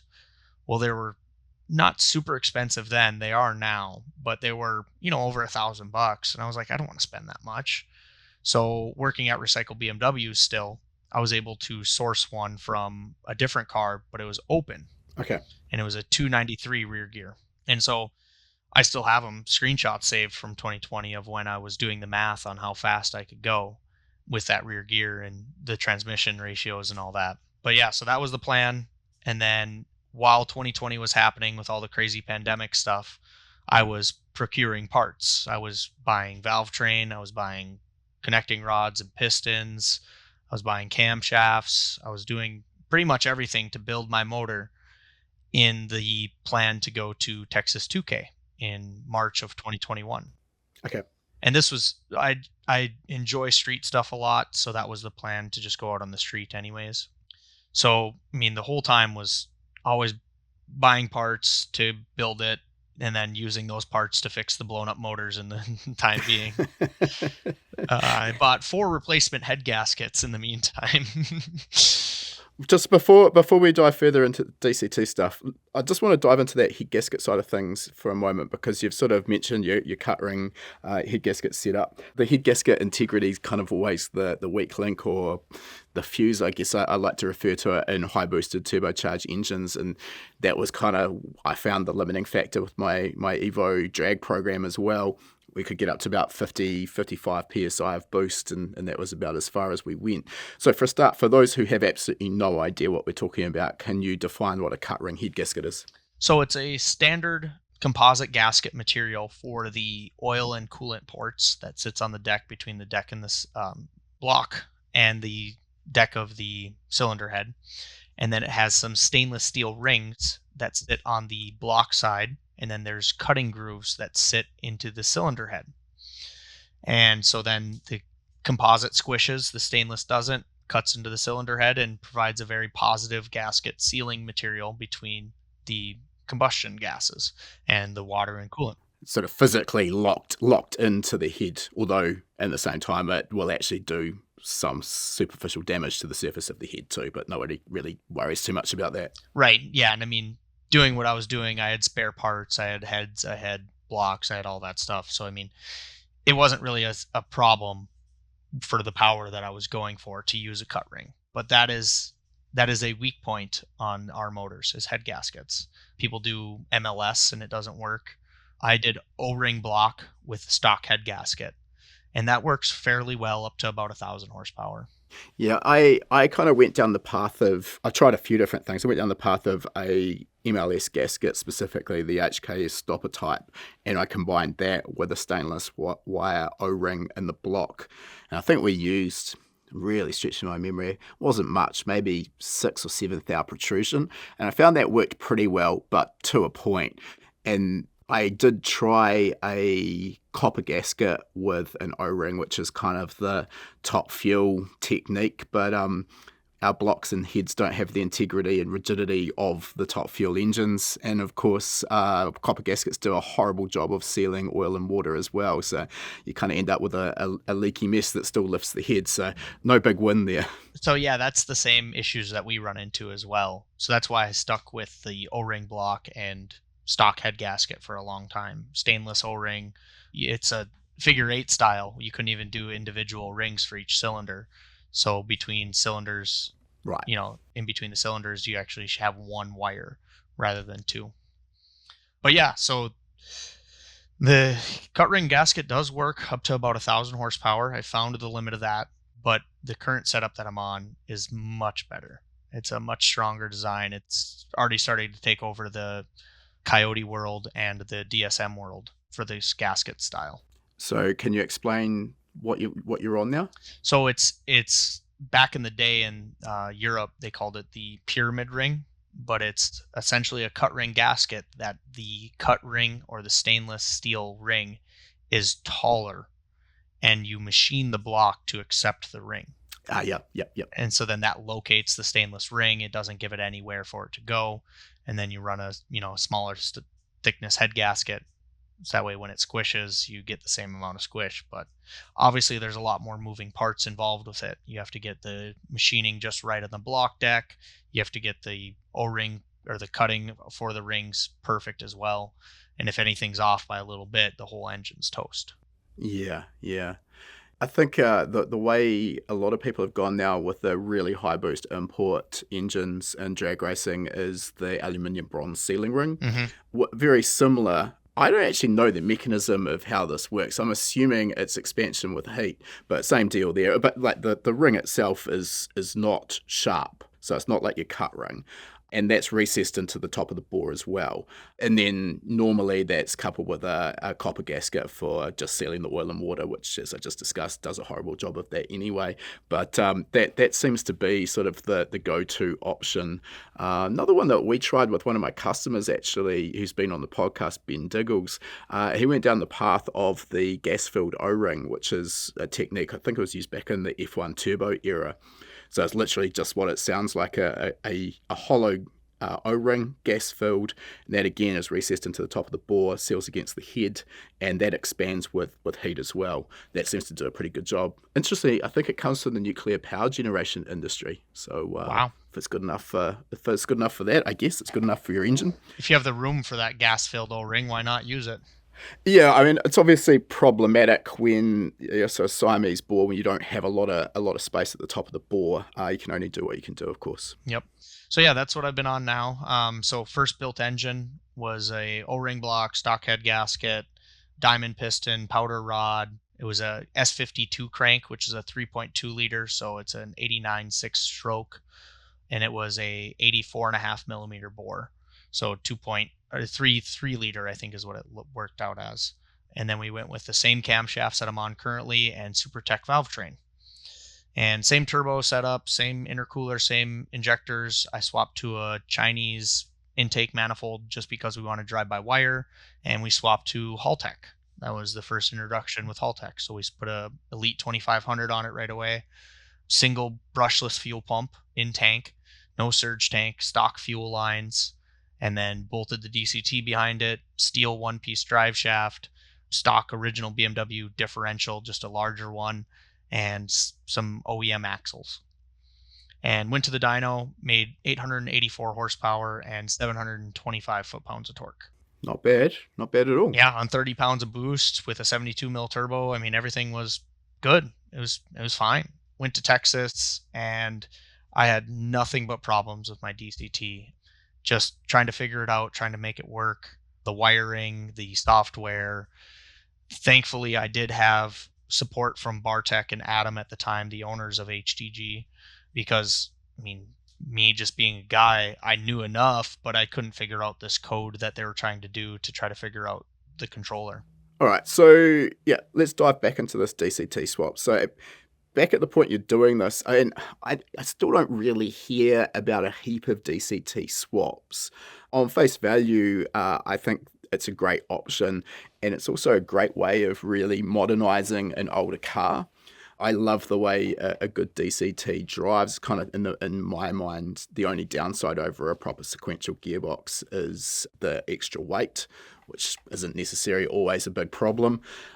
You don't get the nice clunk when you pull it into gear. That's a bit of a shame, but yeah, that wouldn't probably fly in a late model BMW anyway. But the control strategy really seems to be the problem here, because in stock form, the TCU is so intertwined with the rest of the electronics, and particularly the two-way communication between the ECU and the TCU when a shift request goes through. When you remove the DCT box from its home and put it into an E36 in this case, that's obviously interrupted. And then how do you interface with the Haltech ECU? So in your case, you mentioned using the HTG controller. So how does that work? It's one that I haven't ever dealt with myself. So the HTG was a relatively new company when I was getting into it. They had a few successful cars, but nothing too crazy. I knew a couple people that were working with it here in the States.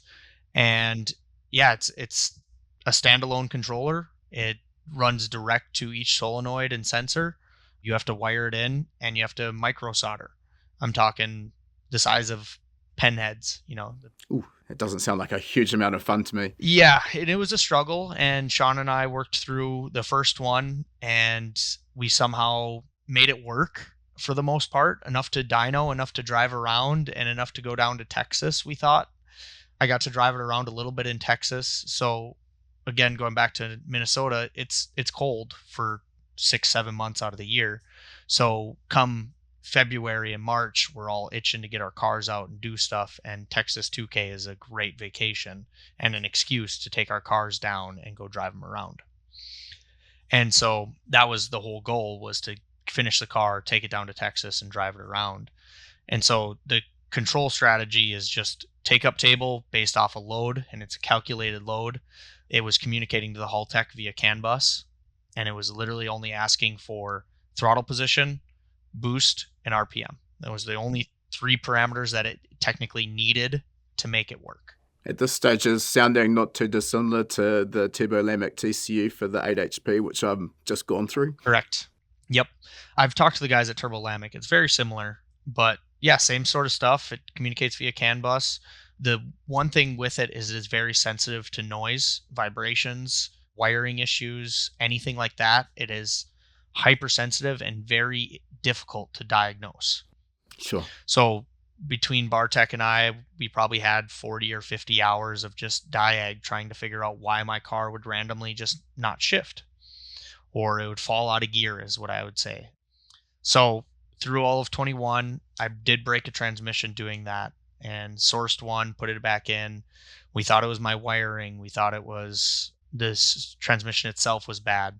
We broke one basket, broke a clutch cover, which is common when you have harmonics.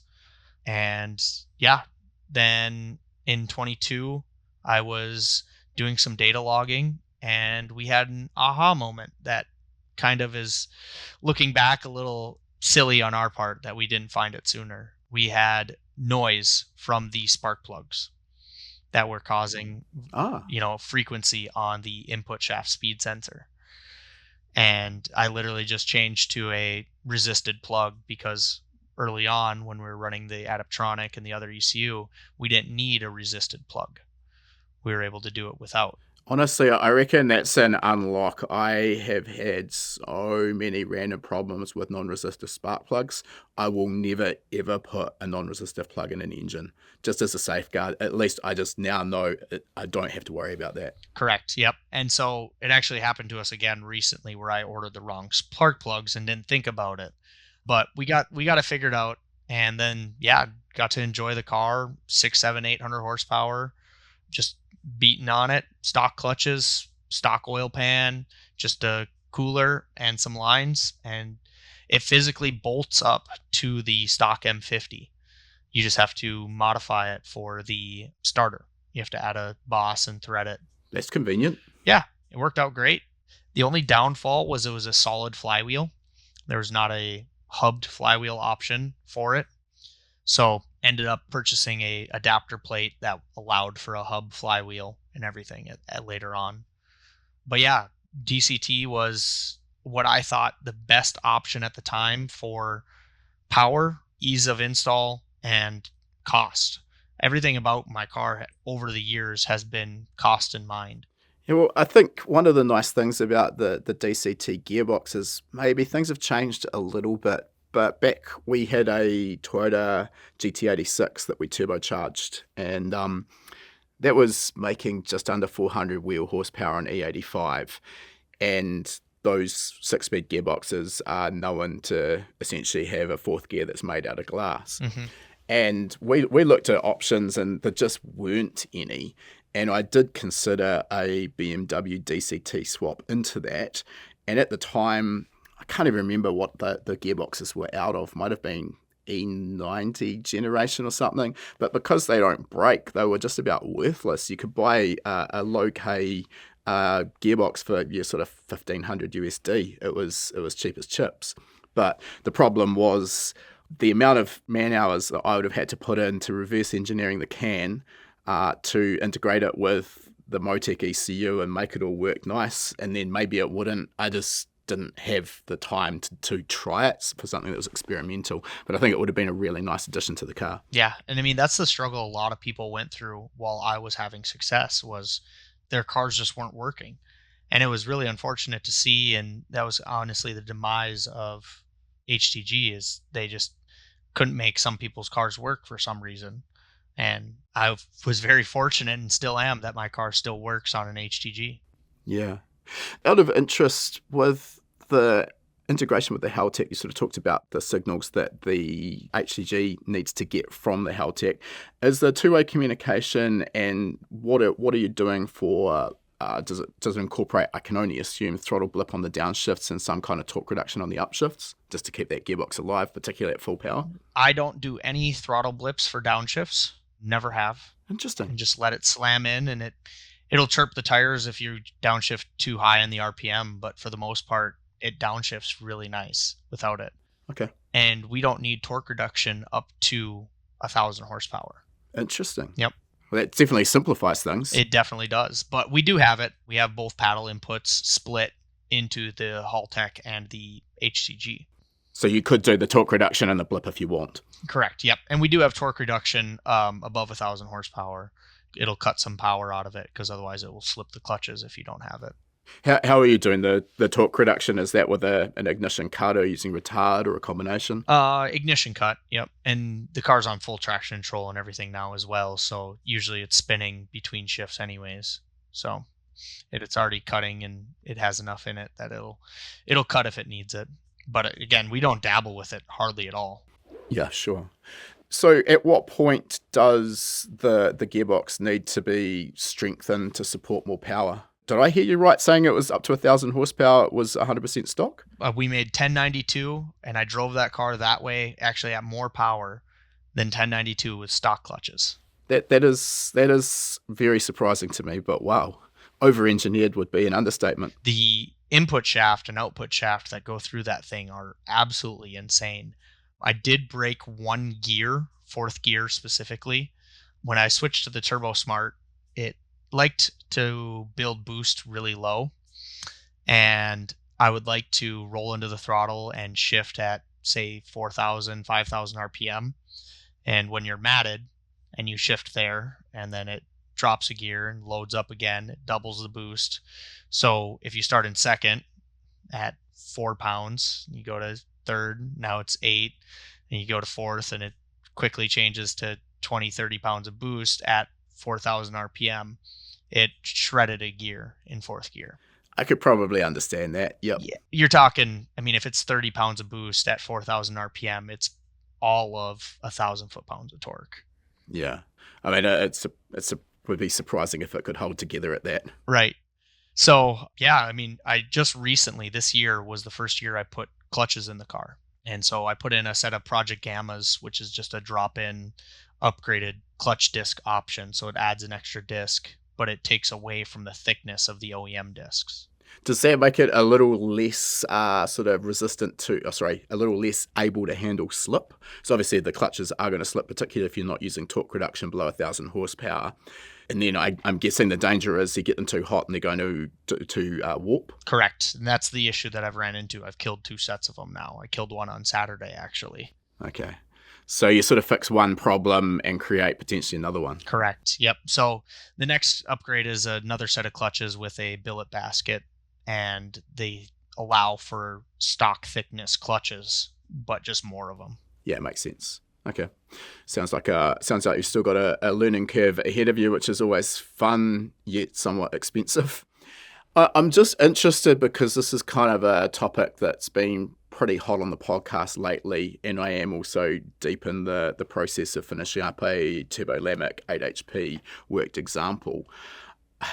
Given your experience with the DCT, everyone out there on the internet raving about the 8HP, if you had your time again, would you still go DCT over 8HP? And if so, why? The DCT was a great experience. I mean, it shifts faster than any 8HP on the market. I don't care what anybody says. It's a fact. I mean, you look it up, they shift at 40 milliseconds. There's not a single standard conventional automatic transmission that can shift that fast. No, agreed. And the 8HP is great because it has so much aftermarket support. That's the one thing the DCT does not have behind it. If I wanted to upgrade a gear in the DCT, I couldn't. I'm hosed. You know, if I wanted to run 1,000 foot-pounds of torque in fourth gear, I can't do that. So that is the one downfall of the DCT, is I am a man alone trying to push them this far. But yeah, I think I would go 8HP If I have a real box failure or my controller fails, I'll probably end up switching to 8 HP just because of the sheer aftermarket support. I don't have that. Yeah, yeah. My experience with them so far is limited, but I can confirm the turbo lammet gives you such a massive amount of control over it, and also just being able to do things that ZF would have never allowed in stock format. It's an incredibly flexible setup. Yeah, quite impressed with it. Yeah, no, that would be the option that I would go as well as the Turbo Lamic. Those guys over there, I've talked with them at PRI several times, and they've been super awesome to deal with. Yeah. Yeah, no, agreed. All right, so in terms of your use of the car at the moment, you mentioned TX2K, although clearly that didn't quite go to plan. What is it you're sort of more passionate about? Is it the roll racing or is it quarter mile? Roll racing, street car, drive around, take people for rides. I have gone back to Texas every year since. Went back this year with the car at 1150 wheel horsepower, and it's great. I mean, I love being able to have my buddies in the back seat, go for rides. Now not a lot of them want to go for rides. I was going to say, that sounds terrifying. Yeah, but that's still the goal. I take it everywhere. I drove it all around this weekend. I drove it 60 miles to the racetrack, and even though I had a clutch failure, I could have drove it home. I decided to put it on the trailer and trailer it back instead. Yeah, it does sound like you're definitely getting your street use out of it. These cars that were sort of in air quotes street legal, there's a point where you're kind of compromising either your street ability of it or you're compromising the output power of it, or probably the reality is both in order to keep that claim. So what for you makes a street car versus a race car? Tires? What tires you put it on? Is it as simple as when you put a roll cage in it as well? I mean, yeah, so I don't have a cage in my car. I don't agree with street driving a car without a helmet with a cage. No, yeah, it's actually more dangerous than no cage at all, and I don't think people necessarily can get that through their heads. Yeah, you come into contact with that roll cage in a serious crash, and you're not going to be in good shape. Right. And I mean, maybe this cage would save you in other ways if you didn't have a helmet on too, but at the end of the day, I still enjoy driving the car. I don't want the extra noise or the hassle of a cage in the car. It is going to happen one day that I will have to put a cage in the car. I do plan to do more with it, but for now it's a street car, and what makes it a street car is it has heat, which is important here in Minnesota. Sounds that way. But now I'm in Washington, and it's sort of the same thing. Like, it still gets down in the 40s in the wintertime. So, but just heat and windows, headlights, taillights, interior. You got to be able to have door cards in your car. I have an armrest still in the center, and just, yeah, being able to put more than two people in a car that it came with four doors. If I had a sedan and I couldn't put people in the back seat with seat belts and have them safe, what's the point of having a sedan? Yeah, that's fair. So on that basis, just coming back to my point about making compromises, from your perspective, what, if any, compromises have you had to make with the car? The exhaust. So it's a full 4-inch exhaust now, and it has a muffler, but if I put anything more, it would be a restriction. So it's a little loud in that regard. I could put a valve in if I really wanted to, but I enjoy the note that it makes. It's not unbearable. You can talk, you can drive. I've never been pulled over for loud exhaust on the car. Just this year alone, I probably have 4,000, 5,000 street miles on it. It's good going. Yeah. Given we're halfway through the year. Right. I mean, it's not terrible. The first year I did 25,000 with 7 blown engines. So I got some making up to do, that's for sure.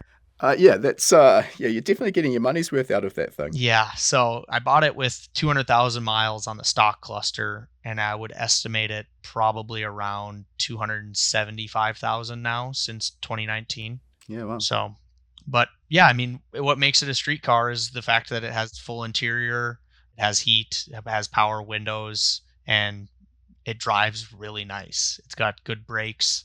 They aren't noisy. It's got good suspension. I even tried to make it more of a street car and take the 17-inch welds off the back with the 275 Nittos, and it drove worse. I actually put the Nittos back on because I was like, they drive so much better. Interesting. When you say they drive better, in what respect? It's just smoother. It handles better. I run them at like 18 psi when I race, or 25 if I'm driving around, and the car just responds better to them. Maybe it's because I aligned it with those tires on versus the other ones, but it feels like it's meant to have those tires on the back. Yeah. Okay. In terms of getting this power to the ground, I'm just interested in what your sort of strategy is here. Clearly, you're not going to put 1,000+ wheel horsepower to the ground in first and second gear with too much success. So you're using a sort of a boost by gear or boost by speed sort of strategy with this. You mentioned traction control. I'm interested to know a little bit more about how that's set up as well. Yep. So we actually just started using traction control. Early on, I was just dialing in the boost by gear and RPM. And so I currently have still the same boost by gear and RPM with just different boost modes.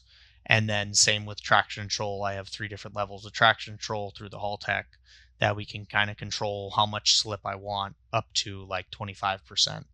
And honestly, the name of the game with this car is let it slip more.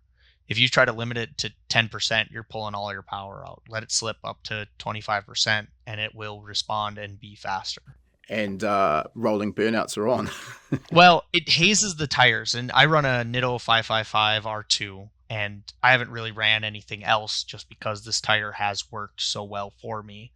But it works really well when it gets just a little bit of slip behind it and leaves, 11s, but it still on an open differential and spinning both tires. We're only monitoring one wheel speed sensor and it works. Good suspension, double adjustable coilovers, and a real good alignment. Keep everything tight. Don't let it squat. So my coilovers, if you watch a pull, my car doesn't squat at all on the highway. It lifts the front end, but it doesn't squat the rear end. Okay. Are you purposely doing that more for sort of the change in geometry as it squats? Yep. So with a trailing arm rear like this, when it squats, it tows. Ah, of course. So if I was on a 4-arm rather than a 3-arm, it'd be a little different. But being on the 3-arm setup, you have to keep it from squatting. Yeah, that makes perfect sense. Actually, a little trick we developed back when we were drag racing is we had shock travel sensors on my car as well as the Evo 9 that we built that got the world record at the time, and we would just monitor exactly how far it was squatting on the launch, and we had reasonably good control over the tow with bump travel. But what we would actually do when we were aligning it is we would put it on the four-post hoist, and we would actually ratchet the back of the car down and replicate what it did at the hit, so that we could actually make sure all 4 wheels were pointing straight ahead, zero camber, basically maximize that contact patch when the clutch was dropped. And that car for a 4-wheel drive is still impressed me with, I think it did a 126 60 foot, and that was under tired to fit in the class that we wanted to race it in. So wow, yeah, for a pretty heavy 4-wheel drive, it did okay. That's awesome. So little tricks like that can make a significant difference. Yeah, so I know like over the years I've gained knowledge in drag racing and things like that, but I've never applied it to my own car. Being DCT, it's a little difficult to launch it, especially without a true launch control in the DCT. Yeah, that's a good point. So what can you do there? Do you just have to sort of roll into it? I can change the take-up table so it will slip the clutches up until a certain point, a certain load and RPM. And so I fudged it when I did my only quarter-mile real pass, and I was able to stall it at like 3,500 RPM, and it built 4 pounds of boost because there was no load. It was just slipping clutches, making heat, stock clutches. Ooh. This is sounding scary. It did a 10.0 at 159 with a 2.1 60 foot. So that's actually pretty impressive. Right. Yeah. Wow. Yeah. So, and I was on a street tire, no prep, no nothing, just wanted to see what it would do. And that's what it did. 10.0 was definitely no joke. Yeah. The mile an hour is the biggest thing for people. 159. I mean, if it. Yeah, that's crazy. Had a decent 60 foot, we'd be talking, low 9s for sure. Yeah. To do a 10.0 with that mile an hour, you're doing all the hard work in the second half of the track. Yeah, that's for dang sure. So, but yeah, I mean, the car was never built to do drag racing anyways. It was built to go have fun, with friends, family, and just be able to drive it everywhere. And that's what I do. I mean, I still drive it everywhere. This week alone, I probably have 500, 600 miles on it. I went through 30 gallons of fuel. I mean, clearly, as you say, it's not built for drag racing. I mean, that would be probably an area where the streetable aspect would definitely compromise it for use on the drag strip. And maybe at that point, the DCT isn't the right tool for the job. But as you say, it's not a drag car, so it is what it is. At this point, you sort of aim to build a 1,000 horsepower E36. You've well and truly surpassed that. I guess the obvious question is, what's next? Well, so, everybody, well, me especially, when I was building the car, the goal was 1,000. And then you hit 1,000, and then it's like, well, what's the next goal? Why stop there? Yeah. I think the goal now is just to enjoy the car. I don't really care to make more power because it's plenty fast enough. It does 3 seconds, 60 to 130s. It's totally safe. It's very happy. I will have a failure eventually, I'm sure, in the engine somewhere. But as of right now, it's been in the car for almost a year and has 5,000 miles on it. That must be a record for you, is it? It is. Yeah, it actually is. Especially at this power. I mean, we keep pushing the limits is the biggest thing. And I think not pushing the limit on this one will be the biggest, keep it together moment. I think it's always tempting, from my perspective, being both an engine builder and a tuner, and I guess I also like driving my cars. It is always tempting to say, well, what would another PSI give it? Right. You know, and surely if one PSI is okay, two's going to be fine. And all of a sudden you get to the point where, oh, actually that wasn't fine. So in Texas, it was making the most power that it's ever made. It had a fresh set of clutches on it. I was able to put almost 50 pounds of boost into it, and it made 1154 at 42 pounds. So it was probably north of 1,200 wheel horsepower at the time. It'd have to be, yeah. It made 1,000 at 32. So to put it in perspective. But yeah, so I had some friends in the car that, well, my girlfriend in Texas, and she didn't want to ride in it anymore. And she was just out here visiting me, and she was riding in it, and I do pulls. I don't go crazy or anything on the street with she's in the car. And she's like, I didn't get the same feeling. And so I had to turn up the boost a little bit more so she could get the same feeling of being scared again. And I was like, well, this is how it starts. It's all over from here. Yeah, it's a slippery slope. It's all downhill. Oh well. Yep. So, but no, the car's great. I really don't care to make any more power. I'm going to enjoy it. I'm going to continue to beat the living heck out of it. I was at a car meet and maybe put on a show with some two-step for 45 seconds or so, and car was happy, drove 45 minutes home afterwards.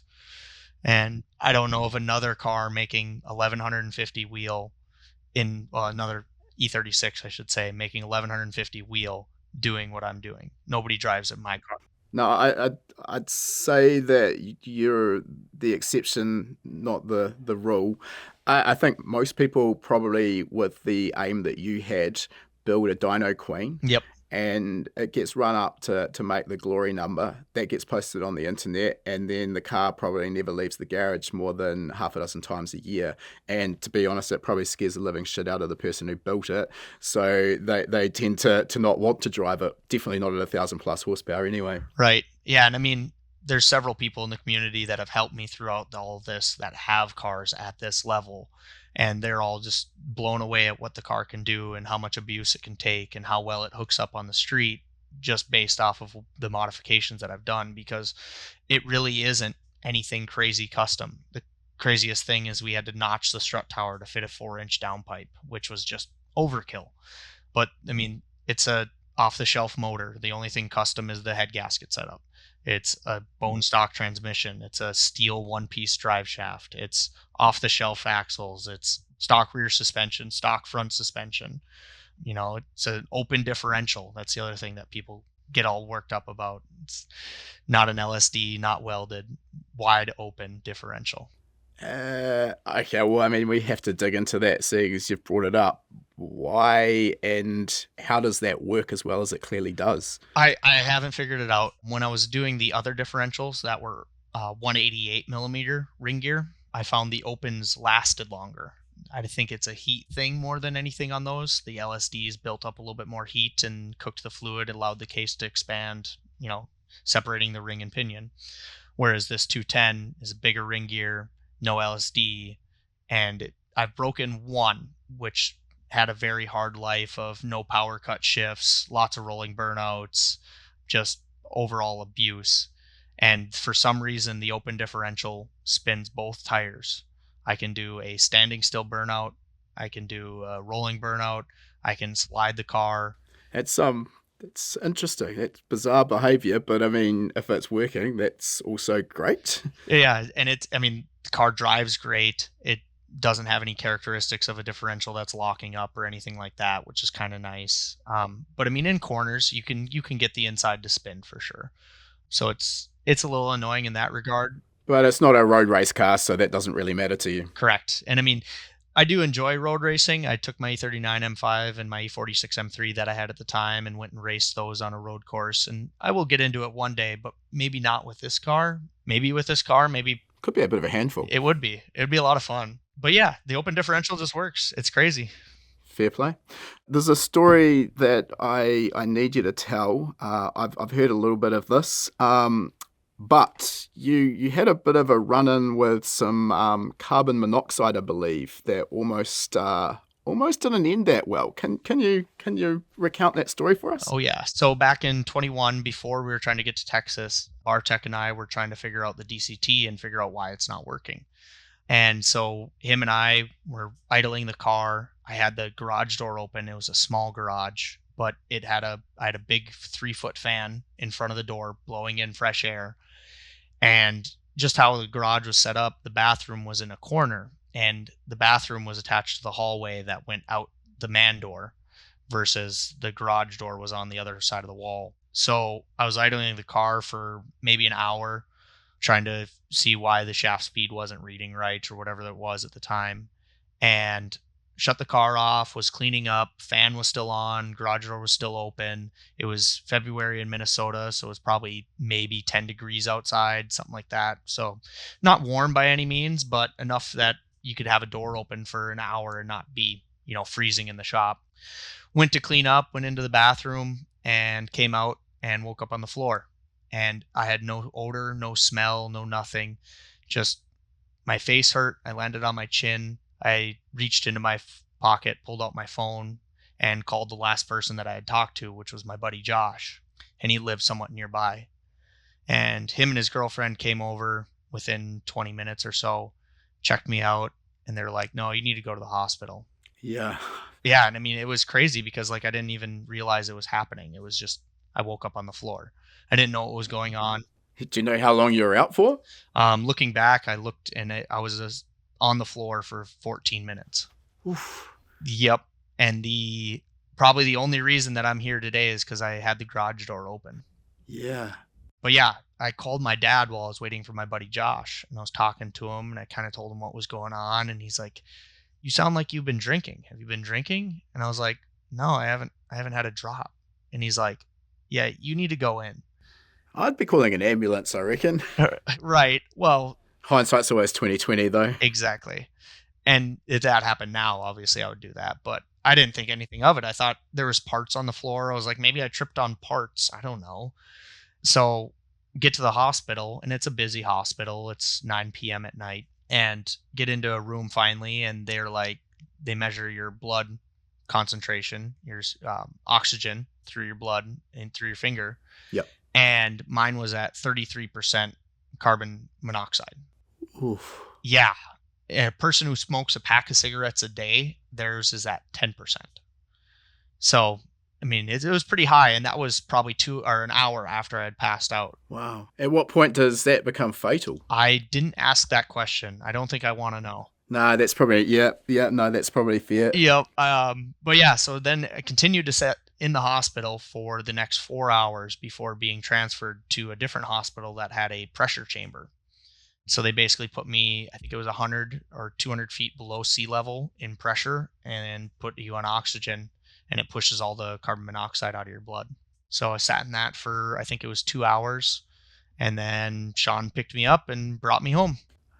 That's about as close as you want to come to death, I think. You're a very lucky man. That was very close, for sure, yeah.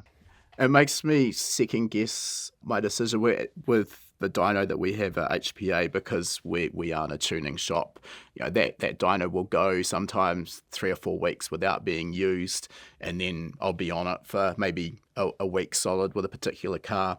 And we're not built into a dyno cell, it's just in the workshop, and when I'm tuning a car, we run it with the roller door up. So typically that's not a problem, but at one point we sort of thought, well, let's be a little sensible about this and put a carbon monoxide meter on the dyno. And after about 4 days of putting up with that beeping, I decided that the smart move would be to take the battery out. So maybe not that smart. Yeah. The one thing I will note from that whole experience is I remember being like really dry throat, thirsty, and I've been in some situations similar since, and I'm like, I know what this is like. Like, we need to get some air, not like to that level. Being able to recognize that now. Correct. Yep. So that's the biggest thing is like, yeah, if you start to get dry throat, you start to get a little sleepy or anything like that, that could be a definite tell. Yeah. And I felt healthy as a horse going into that bathroom. I did not think in a million years that I was going to fall on my face coming out of it. Yeah. And the reason the bathroom is because of the airflow. All of the carbon monoxide got pushed in there. It all collected into the bathroom. Yep. Yeah. Yep. Yeah, there's no joke. I mean, I think the takeaway from this is treat exhaust gas with a running car with respect. We all know this, but until you hear a story like this, it doesn't bring home just how dangerous it can be. And it was on E85. It can happen on any fuel. You're burning fuel, you're building carbon monoxide. Yeah, of course. All right, Gus, we're sort of getting close towards the 2-hour mark, so I think we'll move towards wrapping this thing up. And of course, we've got the same 3 questions we ask all of our guests. The first of these is, what's next in the future for you? And maybe I've sort of alluded to this one already, but if there's anything else you can add, doesn't necessarily have to be anything to do with the car itself. Well, so I'd mentioned earlier a question that doesn't get asked with many car people is other hobbies. And so I enjoy fishing. So I'm going to enjoy my car and enjoy fishing. I actually took it salmon fishing this year. I put my 10-foot rod in it and was able to drive it to go salmon fishing with my waders and everything. Practical. Yeah, exactly. It's still a sedan. It's still got fold down seats, and I'll still continue to do that and take it places and do things with it. And that's the future for me. Just continue to work, enjoy, build race cars, and support people in this community and all BMW communities trying to build their cars, hopefully to be like mine one day.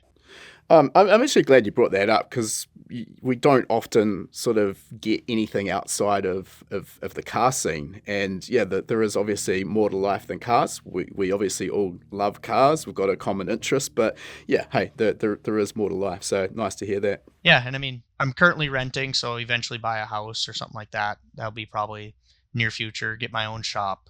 I've always built my car off of the ground. So as of lately, I've had a lift, and that's been nice, but people think that you need all these fancy tools and stuff like that to build these cars. You definitely don't. No, it just makes it easier, but not impossible. Right. Yeah. So maybe having a shop of my own with my own space and everything would be nice. Yeah, fair. Okay, next question. Is there any advice you'd give to a younger version of yourself to help reach where you are today in your career faster? Don't take any advice without, considering it twice. I definitely took some people's advice on building engines or doing something some way without even considering it, and it turned around to bite me. So definitely, listen to your people around you, your peers, the people that support you and care about you, but also do what's best for you in the end. I find that a lot of people are very quick to offer advice and opinions on things that they have never, ever personally done themselves. And I don't quite know why that's the case, but yeah, I think that's a good pro tip there. Choose maybe who you're listening to for that advice as well. Well, I mean, some of the best advice and worst advice I've gotten has been from some of the best people in my life. And so you definitely want to think twice before taking that advice. Yeah, fair call. All right, Gus, last question for today. If people want to follow you and see what you're up to, have a look at this BMW of yours, how are they best to do so? So DCT_E36 is Instagram, Gus Erickson on Facebook. I'm here in 22 RPD. I'll be the one answering the phone if you give us a call here in Renton, Washington. So definitely that's a great way to reach out to me. The only thing that we missed was talking about other platforms in BMW, like the B58. We did. Should we dive into that? So I currently own a B58, and I think that is quite literally one of the best engines BMW has ever made, because my 2020 X5 has a Gen 2 B58 in it with 210,000 miles on it. Wow. And I have put 123,000 of those miles on it. And just perfect reliability. Yeah, I mean, in basic maintenance, I did a water pump twice. So every 100,000, you need to do a water pump. Brakes, I've done no suspension. It's all factory gaskets, oil pan, valve covers original, no fluid leaks, original trans, diff, axles, drive shafts, everything. So what is it about the B58 that makes it so good?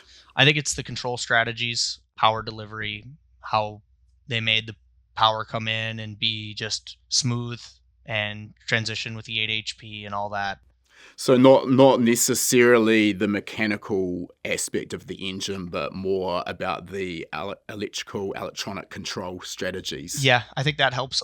Obviously, the engine base is not lacking anyway. Yeah, I mean, people want to say they want to credit Toyota for the reliability of the B58. They only helped with the Gen 2, which started in 2019, which is when the Toyota Supra came out. The 2016 B58 was reliable as well. They just had a couple other issues that BMW and Toyota fixed together, like ignition coils, oil filter housings, things like that. Some minor coolant leaks. So it's just ancillary aspects. Correct. And that's just a learning curve. You broke stuff. They found a better way to make it, made it better. So yeah, mine's been downpipe tuned, makes 450 wheel horsepower through all-wheel drive, and I tow with it. I just went to Texas and back, which is 32 hours each way. The ultimate tow wagon. It literally is, and it's so comfortable. It gets 15 miles to the gallon. I detune it for 87 octane, and I'm able to get 15 to, I think it's 25 not towing, 15 towing. Sure. Okay. Which is great.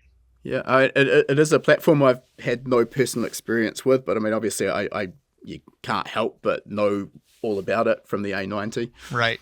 More specifically, the A90.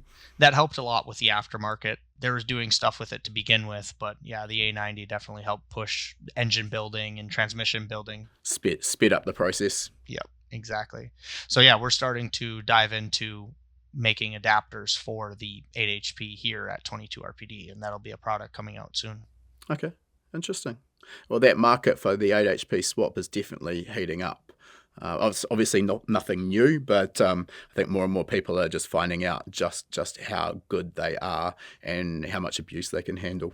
Exactly. And I mean, mine has stock transmission fluid in it from 2020, never even changed it. I know the previous owner didn't change it. There was no record of it, and there's records of everything else. So spark plugs every 40,000, do the transmission if you want before 100. If not, I am a test of time on that one, and it's still holding together. So there you go. Says everything you need to know. All right, Gus, well, I think we'll let you get out of here, but thank you so much for your time today. It's been really interesting learning about your backstory and finding out just how many engines one person can destroy.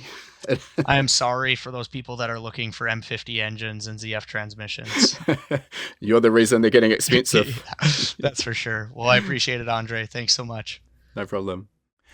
I hope you've enjoyed this episode of Tuned In, and don't forget, by using the code podcast500 at checkout, podcast listeners can get a huge $500 off our VIP package, which includes over 40 current courses, as well as a long list of courses to be released in the future.